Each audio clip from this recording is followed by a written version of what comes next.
तो दोस्तों देखिए, जैसे कि हर सिंगर गाना गा रहे हैं, बोलम गाना हिट हिट गावत हम लोगन। तो वही में का नीलकमल सिंह केहू से पीछे ना हटे वाला। इनहू गाना के बारे में बात कर लें, बोलम गाना के बारे में। तो इनहू के जौन कि पहला गाना आ गइला, गानवा का नाम ये बा कि शिव की बारात। हो शिव का बारात आ गया। तो अब देख सकत हलों कि बहुते सिंगर हो जो लोगन की बहुत गाना पर कैसनो टॉपिक पर मतलब कैसनो गाना गा देत हम लोगन, अच्छा ना लगत हो। लेकिन नीलकमल सिंह जब गाना गावे ना तो सब सिंगर पीछे हट जाला और मतलब नीलकमल सिंह जो है कि छा जाना।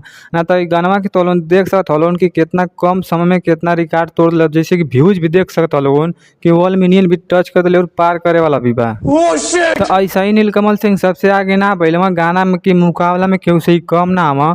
ना तो तोलन के बताई तो शिव की बारात में मतलब नीलकमल सिंह जो है कि नाचे न खूब बजावे न, काहे से कि ये यो बाराती में एकदम शामिल रहे न। क्या बात है सर, क्या बात है सर, क्या बात, ये बात तो है। हाँ भाई लोगन, जैसे कि तोलन देख सकत हलों कि नीलकमल सिंह भी मतलब बारात में शामिल रहे न, काहे से कि इहो मतलब पीछे पीछे मतलब आगे आगे चल लगन, पीछे पीछे ना ही नीलकमल सिंह आगे आगे नाचत गावत चले न। आ खूब शानदार शूटिंग दियल गइल।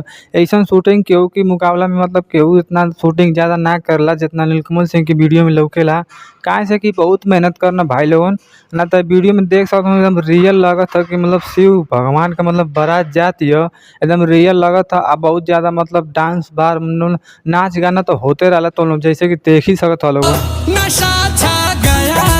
ना तो कुल मिला जुला के हम बस ये कहल चाहते हैं कि हमार काम है मतलब वीडियो में मतलब गाना में बतावल कि कौन गाना आवत है कौन गाना ना आवत है, तो लोगों का काम है सुनल।